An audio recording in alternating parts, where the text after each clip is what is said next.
Welcome to the future. PBS Digital.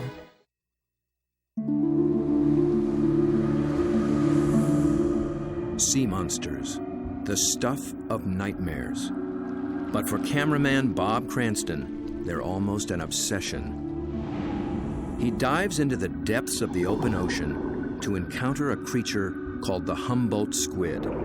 His fascination with these beasts will send him into distant waters, into the lives of a strange and alien clan.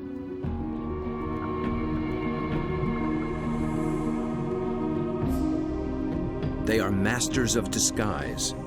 Their skin ripples with living light. Bob will seek out experts familiar with their ways.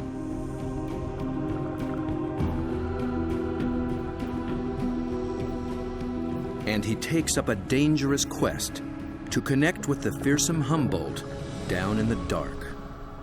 Do they flash a welcome or a warning?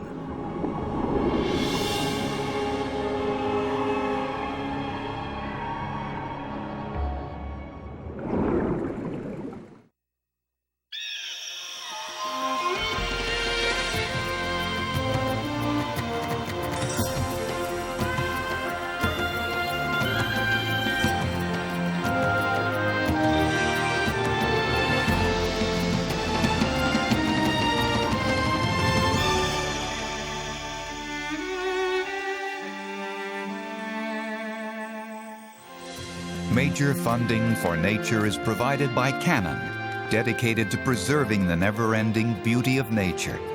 Canon lets you capture the wild in photographs and leave it as you found it. Canon.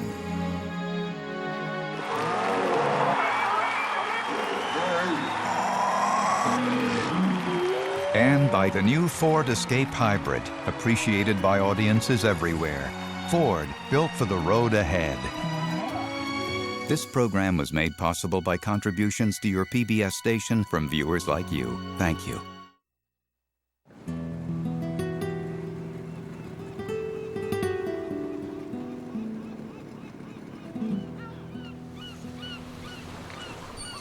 Deep in the waters of the Sea of Cortez, far below the sunlit surface, lurks a creature the locals call the Red Devil.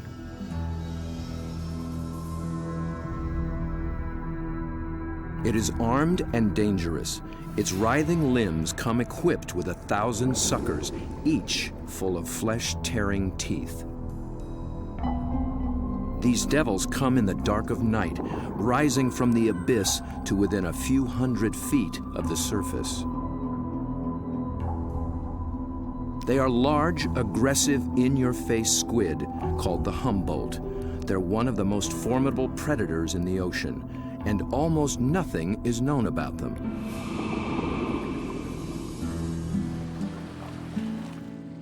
To cameraman Bob Cranston, the Humboldt have become an irresistible challenge.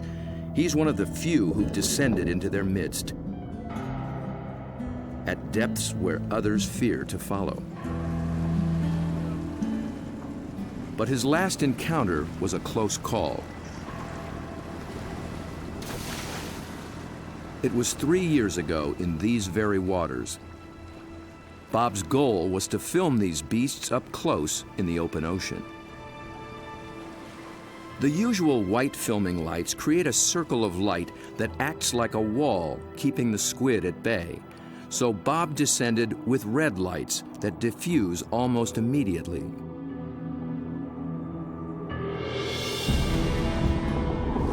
Suddenly, the squid were too close. For an instant, it seemed they would tear him apart.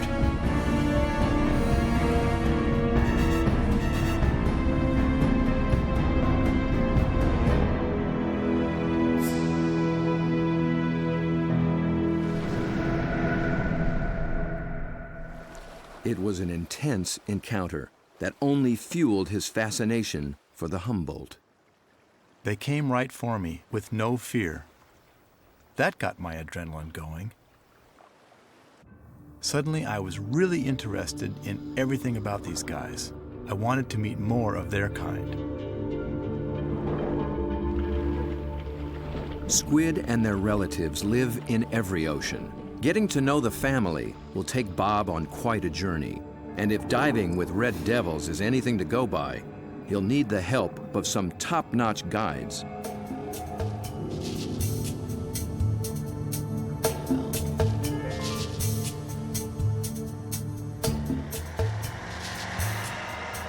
Bob begins his quest far to the north in the dark, cold waters of the Pacific Northwest.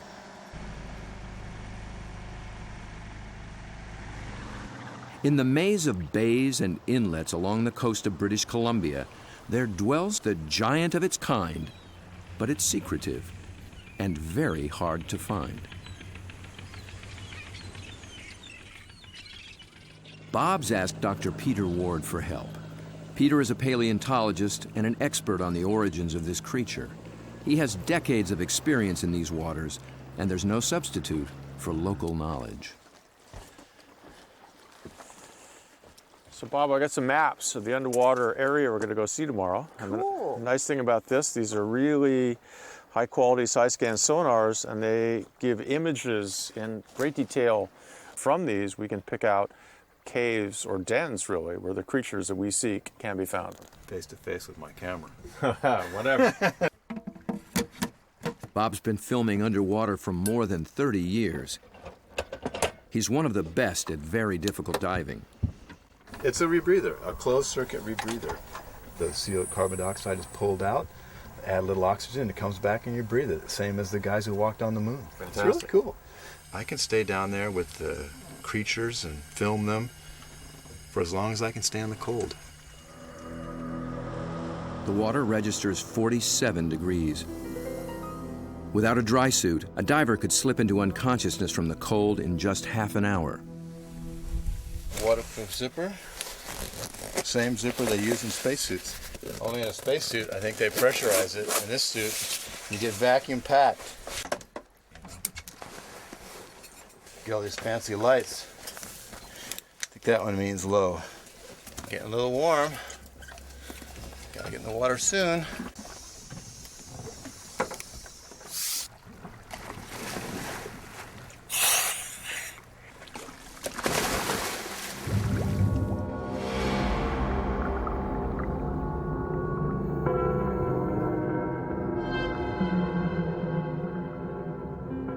These gloomy green depths are called the Emerald Sea, and although cold, they are rich in oxygen and nutrients.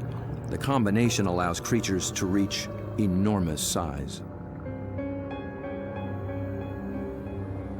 Down at 60 feet, Bob and Peter pick up a trail of broken and discarded shells. A dead giveaway. Something strong and very hungry has come this way, and often.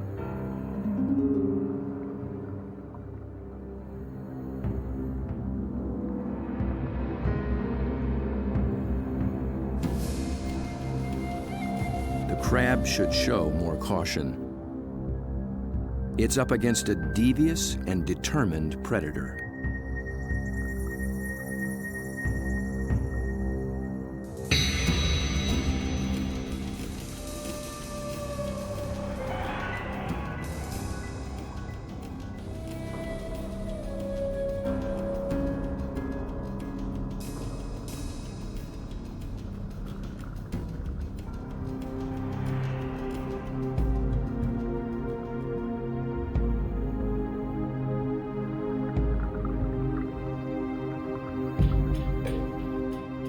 As Bob approaches, his quarry appears to have found him.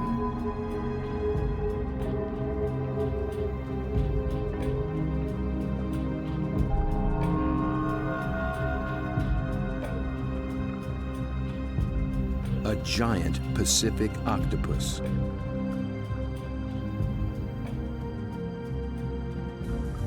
Eight arms of sinewy muscle lined with grasping suckers reach out and gently explore the strange intruder.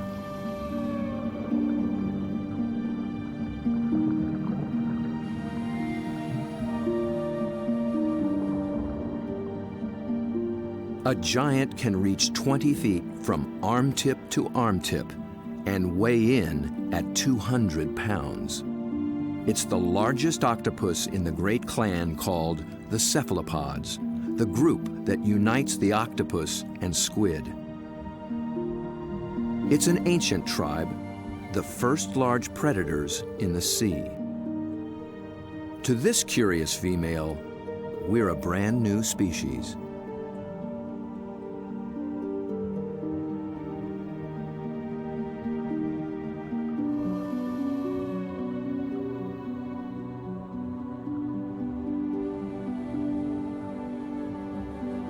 Cephalopod means head-footed, a good beginning in deciphering the octopus's amazing design.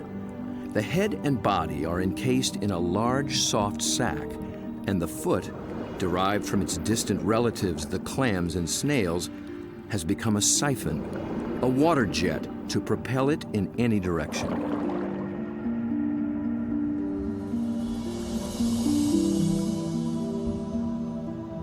A long time ago, its ancestors wore a shell, but the octopus has given that up.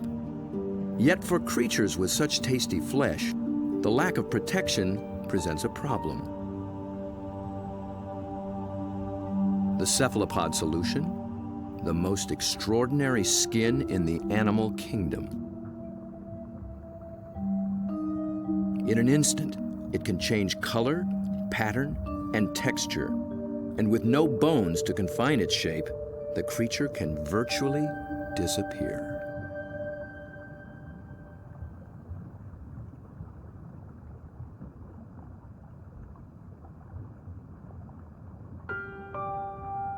Another female lies sequestered in her den, tending to her brood of eggs. She lays up to 100,000 just once in her life. When they hatch, she will die. These clever, curious creatures won't live long at all. Their entire lifespan is no more than 3 or 4 years.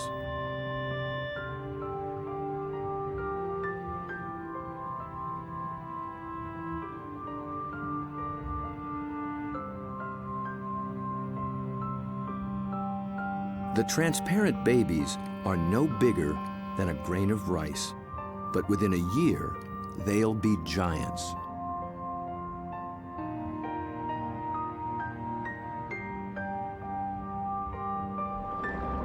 While the lives of these complex beings are all too brief, their line reaches back 500 million years, long before sharks began swimming the seas. This would be a great spot right in here. Peter Ward has spent 35 years delving into cephalopod family secrets. He's brought Bob to a special outcropping of rocks. They were once well submerged in a much warmer sea and still hold a record of that long ago time. Fossils are found in these rocks, fossils of relatives of the octopus, actually. They're called ammonites.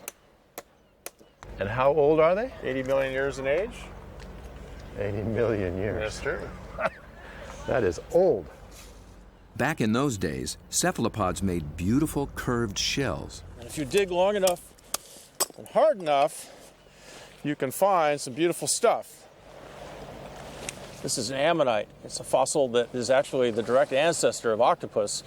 So this is an ancient cephalopod. It's related to the chambered nautilus. So the tentacle sat here and swam about. A shell is a mobile home and a defense against predators, but it's so cumbersome it makes swimming difficult. Of the almost 1,000 kinds of cephalopods alive today, only the nautilus still wears one. It's a living fossil, puffing along the reefs of the Indo-Pacific as though nothing has ever changed.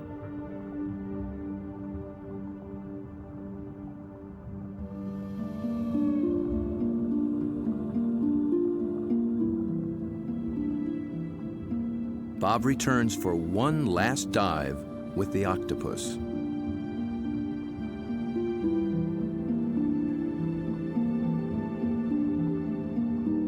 I couldn't resist bringing her a treat.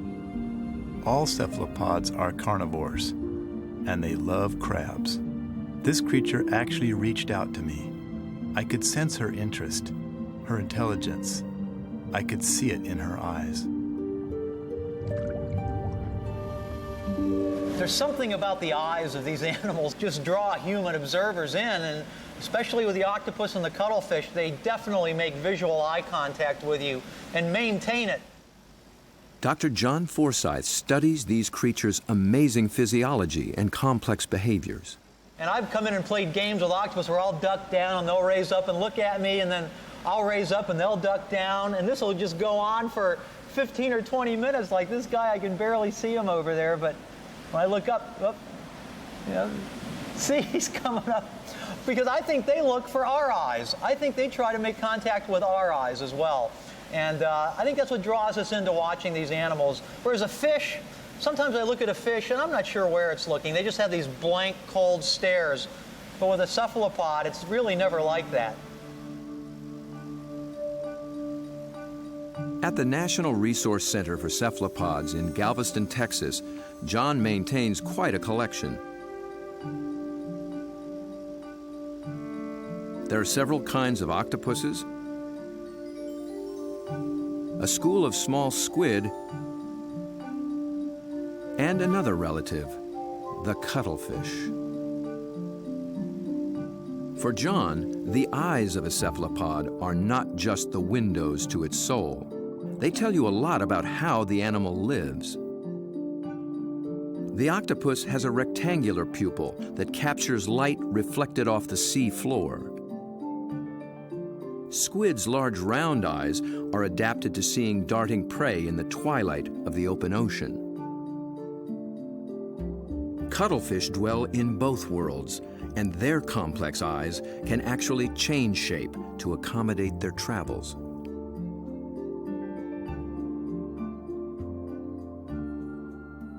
But it's not in their eerie eyes that cephalopods reveal their inner feelings. It's in their remarkable skin. Millions of tiny sacs of pigment called chromatophores dot their skin, each controlled by minute muscles. With a little flexing, a cephalopod can flash with rippling bands of color.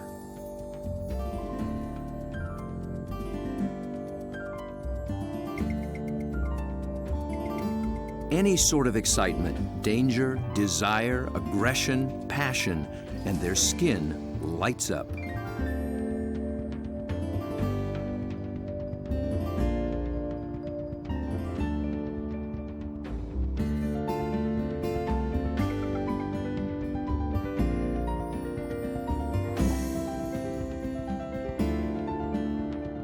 For creatures with no vocal abilities at all, this is the way they communicate, in a language of light and color.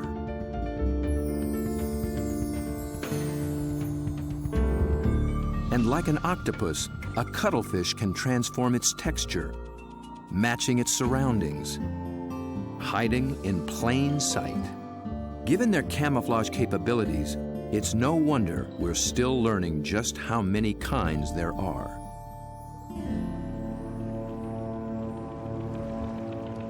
One of the hotspots for new discoveries is the narrow Lembah Strait off North Sulawesi in the island chain of Indonesia.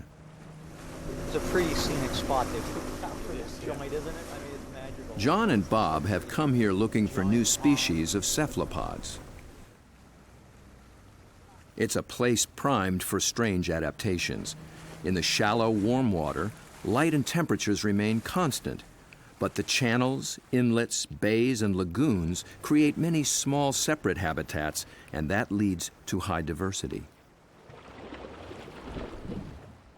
This is John's fourth trip to Lembah Strait, and each time something surprising turns up.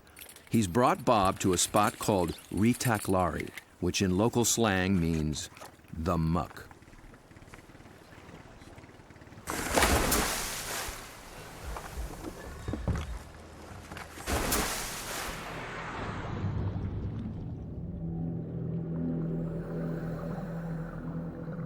At first glance, it's a vast, flat disappointment.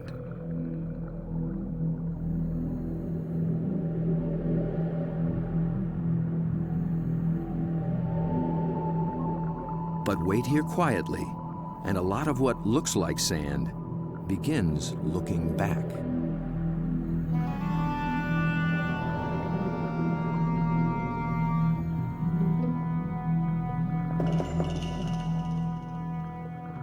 From the still of the muck to the roaring straits, a lot of effort goes into not standing out. Drifting reeds are actually floating razorfish. And the end of a few branches turn into ornate ghost pipefish.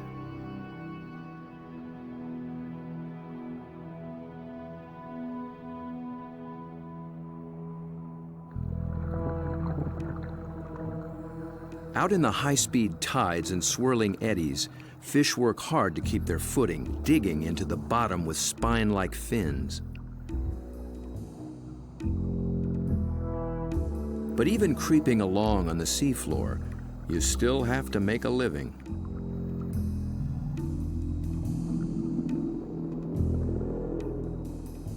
A harmless-looking weed rolling in the current is a hairy frogfish trolling for a meal.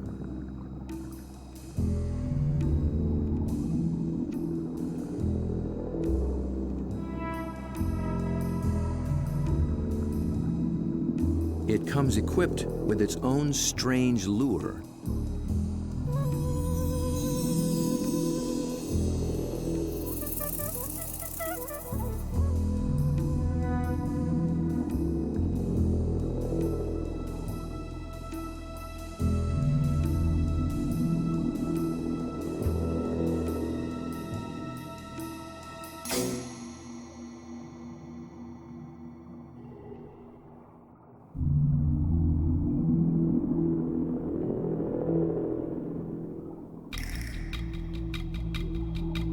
The sand offers the best retreat, but the crab has already been spotted.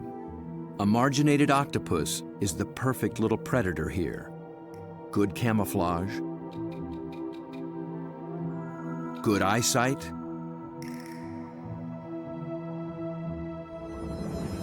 good grip.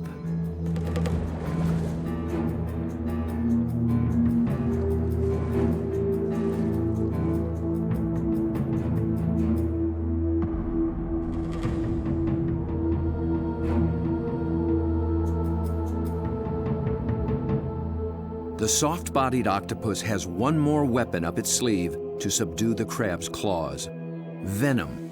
It finds a chink in the crab's armor, injects a neurotoxin, and the struggle is over.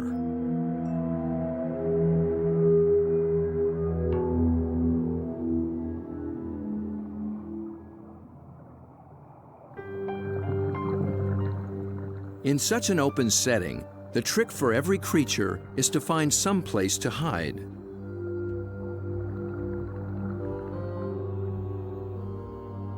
An octopus fits in just about anywhere, and John finds one tucked into a piece of discarded pipe. Perhaps there is something in cephalopod memory that recalls having a shell. Bob and John find this little octopus ambling along with a dark brown bottle tucked under his arms. The bottle turned out to be his home, and he took it with him everywhere. So I thought I'd offer him a new fancy place and see if he's interested in trading spaces.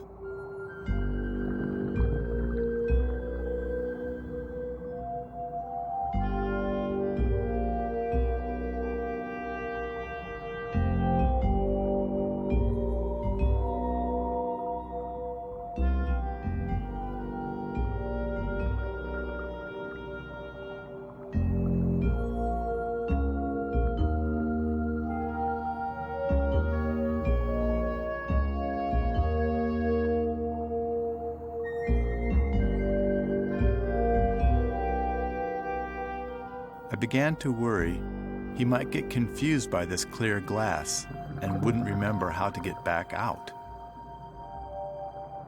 But after a few minutes, he slipped through the opening and went straight back to his old brown bottle. He'd made his choice.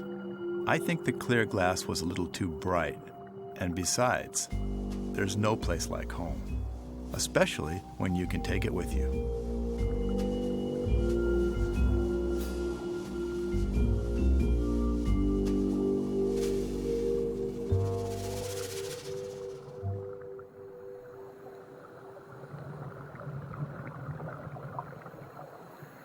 In the husks of old coconut shells, they find the pearl-like eggs of one of John's favorite creatures.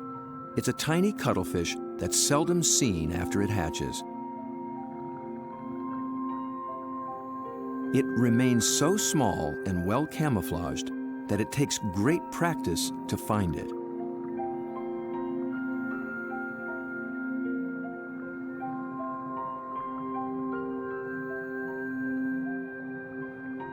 Down on the sea floor, it appears to walk across the bright stones, its rippling colors blending in and standing out.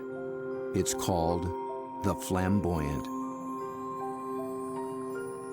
The flamboyant cuttlefish is really in a class by itself, even among cephalopods in a lot of ways. First of all, the vibrant, dynamic, bright colors, the brilliant yellows, the magentas, the pinks and browns. It adds on top of that these passing clouds of color as it's stalking, looking for prey. And of course, that's happening in living skin.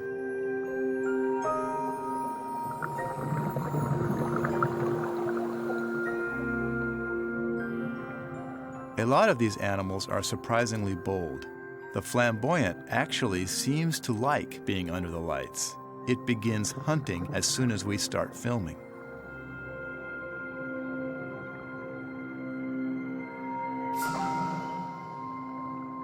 My video lights attract little shrimp and crustaceans.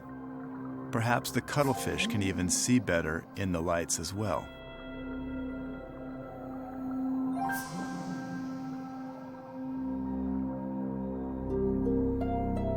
It's only when John sticks out an enormous hand that we see the scale of this little hunter. Next to a 6-foot Humboldt and a giant octopus, it's hard to believe it's one of the family. Not far away, a small octopus has been eyeing the scene. John reaches out for a better look. Every time I touch one of these animals, I'm not gripping it or holding it. My intention is never to frighten the animal in any way. However, I am trying to keep it close to where I can get a good look, but at the same time, the animal knows at any moment it can get away if it wants to.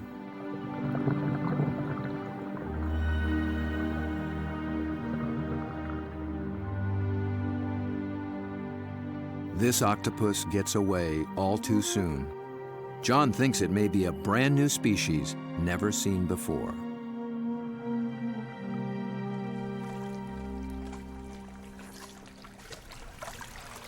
I don't know, Bob. I'm not sure what that is, but it could be a new one. I think it could be a new species. I wasn't expecting to see that. It's not something you've seen before, huh? No, I'm not sure what that would be. It's a cool little critter. Oh, wild.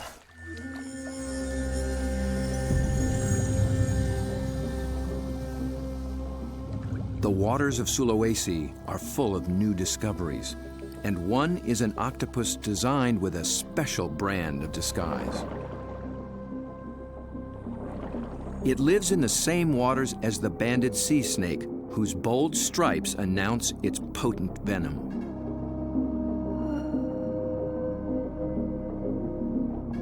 These are banded arms that can make the same impression. When disturbed, the octopus flashes and intensifies the stripes, becoming a sea serpent, coiled and deadly.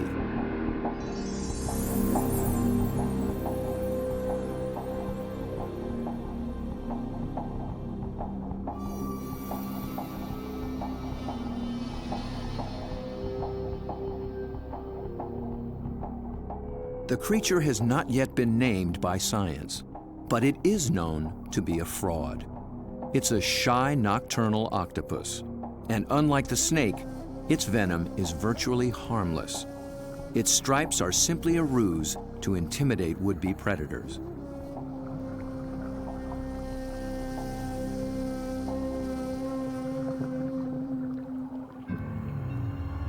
The real killer is a delicate, jewel-toned creature. the blue-ringed octopus. The flashing blue neon is no false alarm. Its poison can immobilize every muscle in the human body. There is no antidote. But all it's really after is a crab.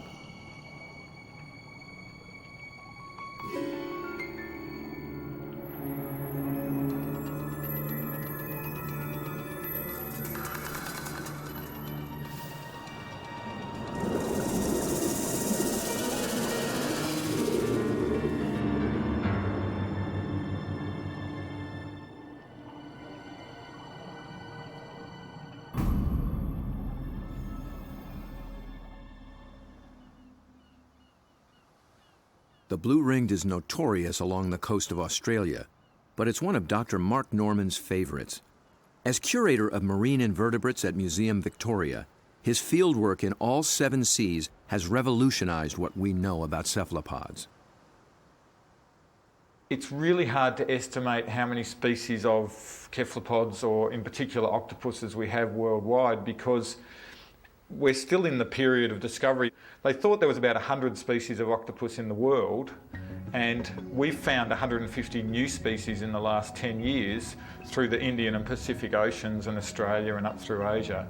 And these groups of animals, it's not hard to find new species. Almost everything we touch is new.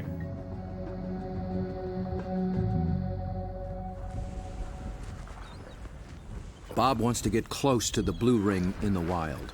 So Mark, this is a shortcut to the beach? Yep, it's a great place to collect crabs. Through the graveyard, eh? Yep. So are these the bodies of the people who have been bitten by blue ring octopus? No, very few people have died from blue ring bites. He's more likely to have died choking to death on his calamari meal at the local pub. So this is where the crabs live. Yep, they hide up here at low tide under the rocks. As the guide to the blue ring, Mark starts Bob off with their prey. Lots of little crabs. Yeah. You need a nice juicy one. There you go. Look at the claws on that. That'll take your arm off. It's an ironback crab. You can appreciate why the octopus has to get rid of the crab's claws as quick as possible. Knock them out. When the octopus bites them, it actually goes for those soft gaps in the junctions, like the elbows where the arm is a bit thinner, or else they bite them right on the eyeball, and the poison goes straight down the eyeball and into the brain. So they end up paralysing the animal instantly and putting these claws out of action.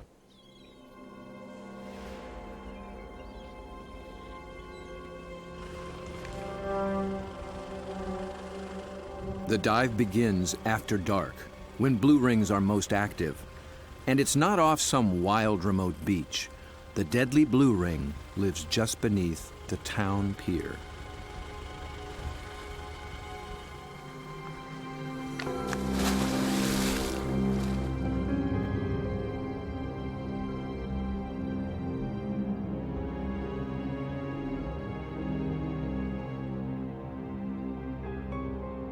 Blue ring octopus are an extremely venomous animal, and if I was to be bitten, I would probably be dead within 3 minutes.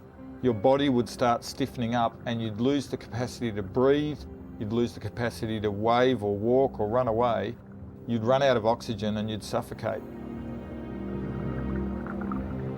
But these little animals are really shy, really secretive, and the last thing they want to do is attack humans. They don't eat humans, they don't drag people out of their cars and drag them down the beach.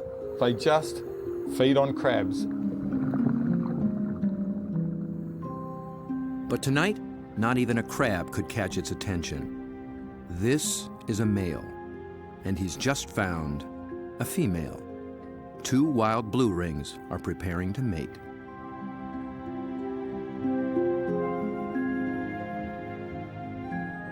They keep their colors subdued to avoid attracting attention, especially from competing males. No flashing their electric blue. A temporary aquarium helps Bob film what happens next.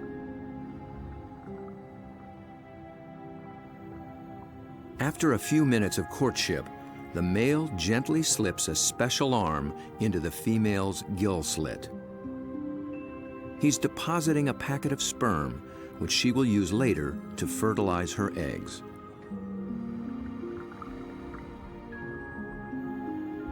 It's the end of their relationship, and most likely the end of his brief life. That was all he needed to accomplish. Just beneath the very same pier is another cephalopod almost never seen in shallow water. New research finds that they too pack a poisonous punch. But their bright little stripes have earned them a harmless nickname, the pajama squid. I think these cephalopods are the closest to the cartoon characters. Their little black and white suits and their little frilly lashes behind their eyes and the yellow on the top of the eyes. They're just straight out of a comic book.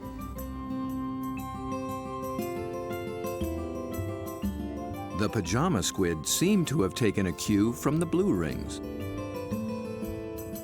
Males grab any passing female and then they try as hard as they can to reposition them so that they're face on, ready to mate, sort of suckers to suckers.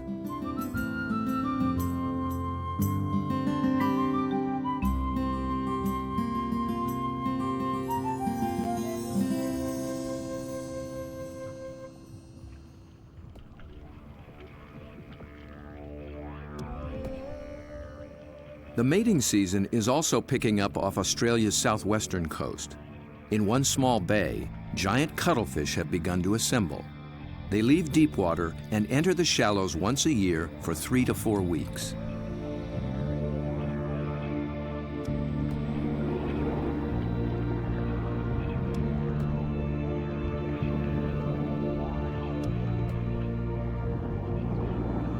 The males are 3 feet and massive, with 8 flowing arms and one all-consuming purpose. A much smaller female takes refuge in the rocks.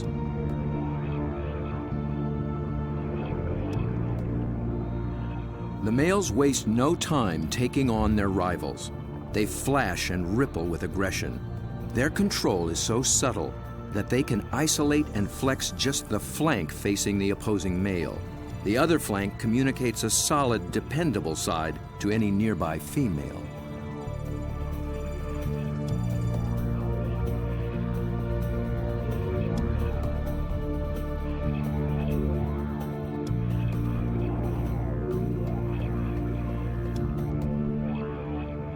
One male has claimed her and takes possession.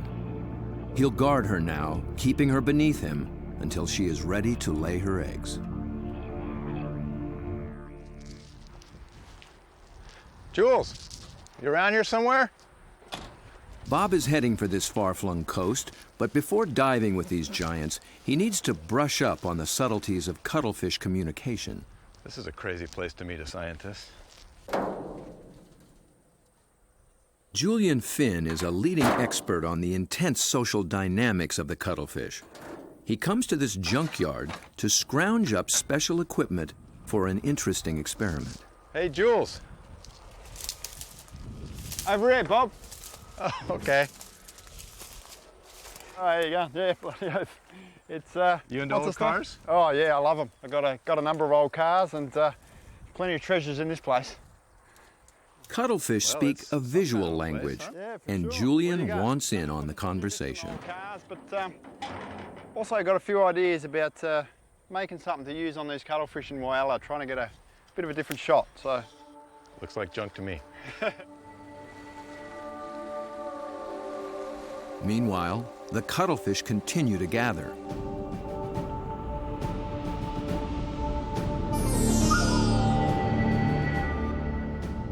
Their complex communication escalates into a kaleidoscope of colors.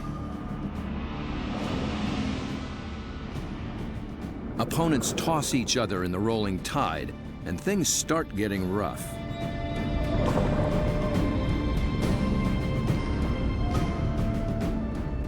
The violence can rip up their all-important skin, sabotaging a male's chance to impress and intimidate.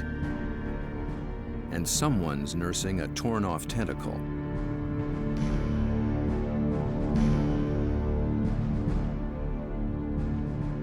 In a temporary standoff, a large male guards his female from two other heavyweights, while a little male, too small to take seriously, hovers on the sidelines.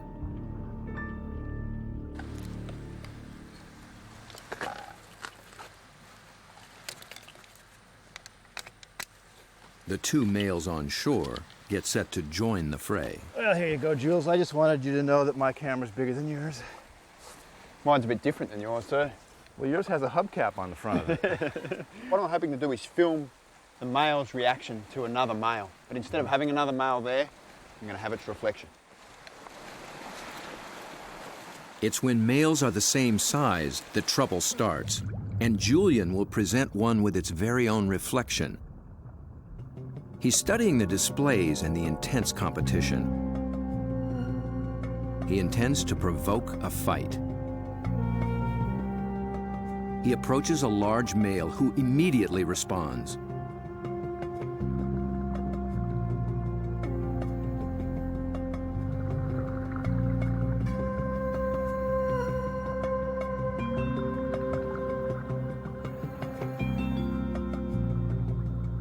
The cuttlefish becomes increasingly absorbed with his own image, but instead of a conflict, the story takes a surprising turn. The small, unimpressive male has sneaked in and begun mating with the unguarded female. He's not signaled, nor flashed, nor dazzled. He simply grabbed the female for his own, making every attempt to look as much like her as possible.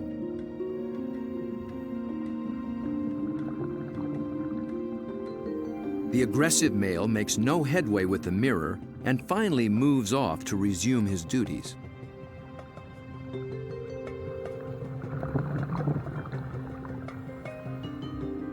But he's still distracted, still flashing, and doesn't recognize that his female is mating right under his nose. The little male looks so like another female, he doesn't see the threat.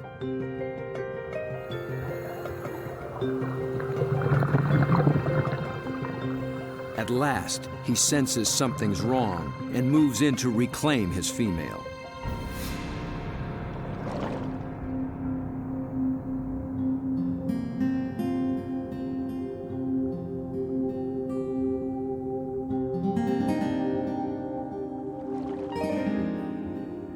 To re-establish their relationship, he presents her with the gift of a crab.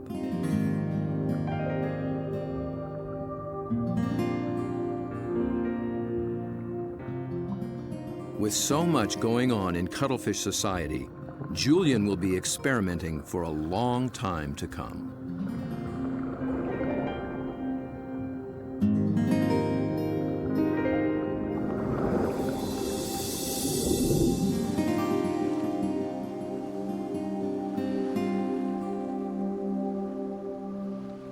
Julian's attempt to interact with the cuttlefish and crack their code has given Bob a daring but dangerous idea.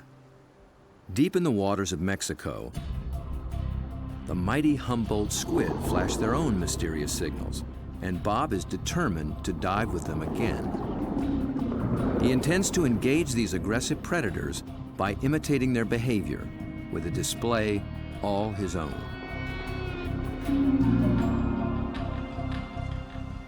Mark Norman and Julian Finn think he's close to crazy. Sure, you've got the blue-ring octopus that can kill you within a few minutes with the poison, yet there's something scarier about a squid that can rip off your flesh and tear out your throat, so to speak. I think you'd be really sensible to work with shark cages with those animals, because the stories I've heard are these massive animals that will effectively skeletonise a cow in a minute because they're such voracious predators. Bob Cranston has no intention of taking this advice. His whole goal is to interact with these squid on their terms, in their world.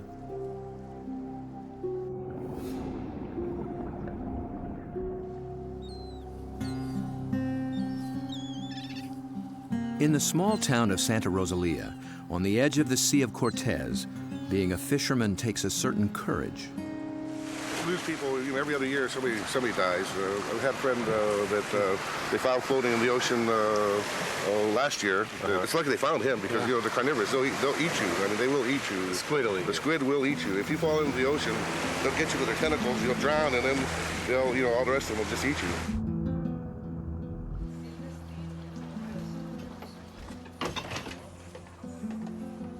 Despite their dread, these fishermen face the Humboldt on a nightly basis. Bob will need their help if he hopes to find when and where the squid are rising.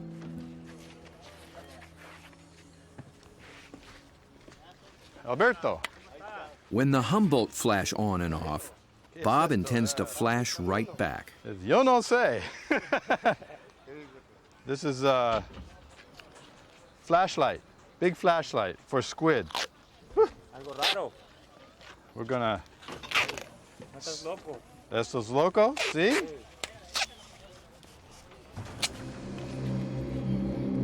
Bob knows perhaps better than anyone just what Humboldt are capable of.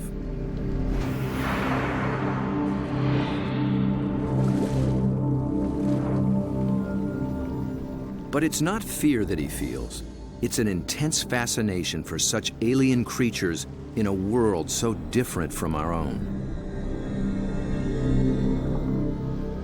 For me, there's just something about these animals.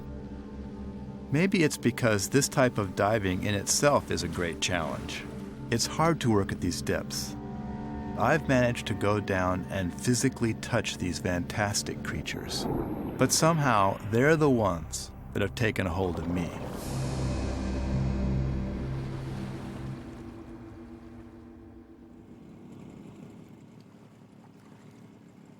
He's 12 miles from shore. Aside from his assistant cameraman, there'll be no backup down below, and no source of help at all topside. There's not so much as a radio on this little boat. These are small boats. It's a big ocean. There's a language barrier between me and the fishermen who think I'm crazy to dive in the water anyway. If I disappear and drift away from this boat, the fishermen will just think the squid ate me and they won't even bother coming to look for me. Yet Bob has confidence in his own experience and in his plan. I've made up this light tube and filled it with strobe lights. The idea is that the Humboldt squid flash for communications. They flash at each other, they flash at the divers, and so I hope to elicit some kind of a reaction from these animals with this light tube.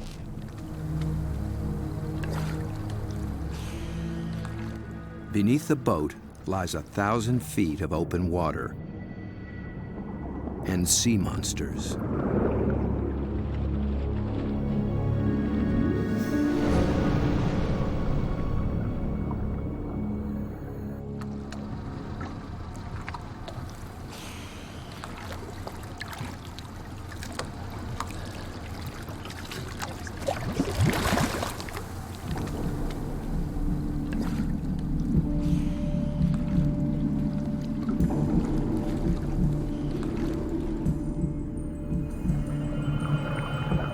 Bob descends, his homemade lightsaber a beacon in the utter darkness.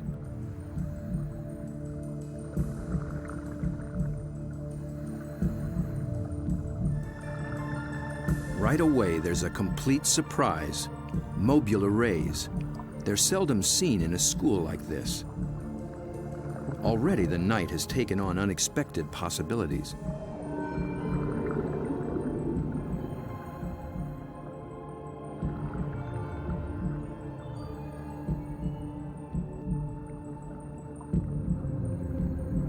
With his depth gauge reading 150 feet, Bob figures he's in squid waters. He powers up.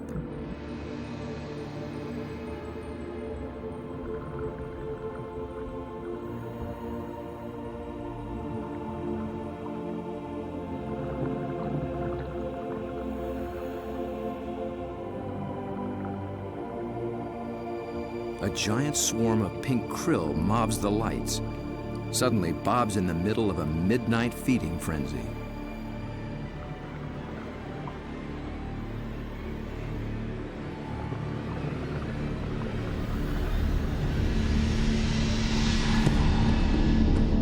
Then, rocketing up from below, Humboldt squid.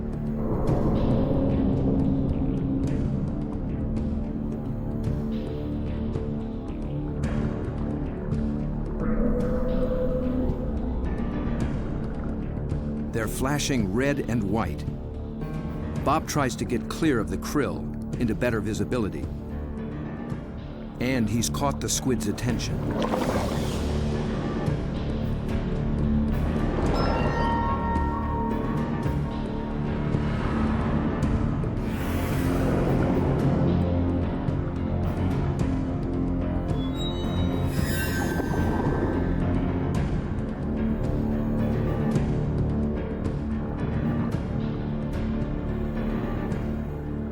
I'm transfixed by this enormous eye up from the deep.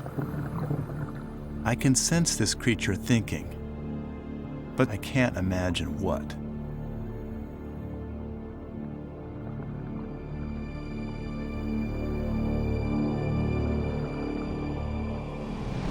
A minute later, contact.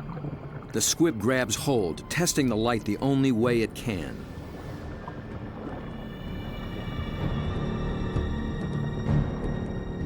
The feel of hard plastic must come as a surprise, and it circles me as though curious. Then, it comes back for more. This time, the aggression is gone. It just seems interested. Amazing.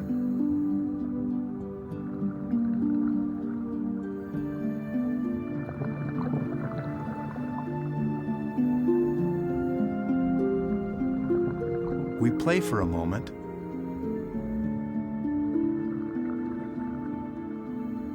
Then suddenly, it's over.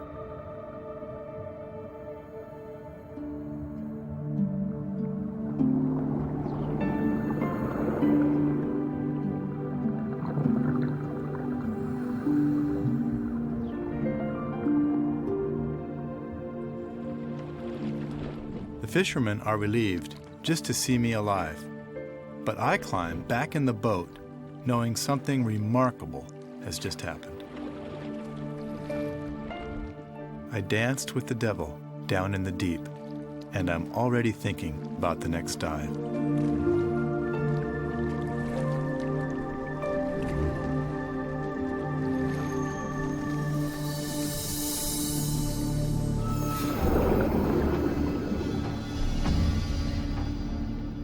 It's certain that Bob will return to dive again with the mysterious Humboldt, perhaps with a new strategy on how to make contact. He's just at the beginning of this extraordinary quest.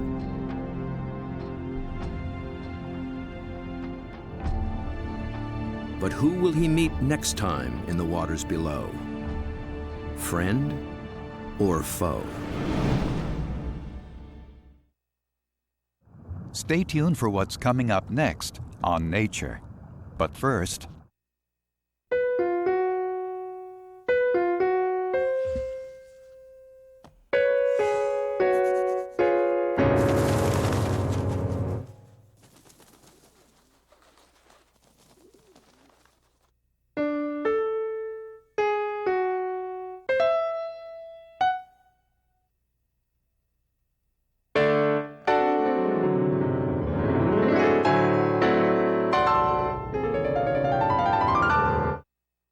this Nature program is available on home video cassette for $19.95, DVD for $19.99, plus $4.95 shipping. To order, call 1-800-336-1917 or write to the address on your screen.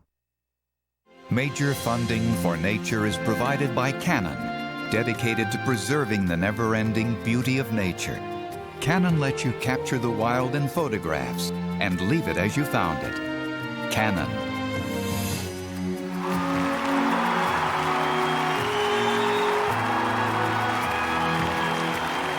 And by the new Ford Escape Hybrid, appreciated by environments everywhere. Ford, built for the road ahead. This program was made possible by contributions to your PBS station from viewers like you. Thank you.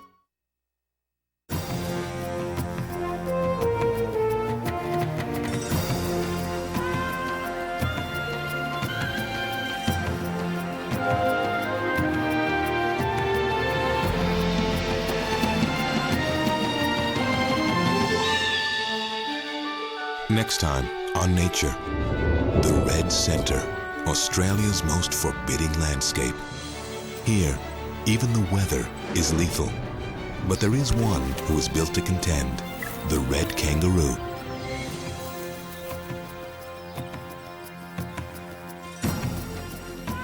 To learn more about what you've seen on this nature program, visit pbs.org.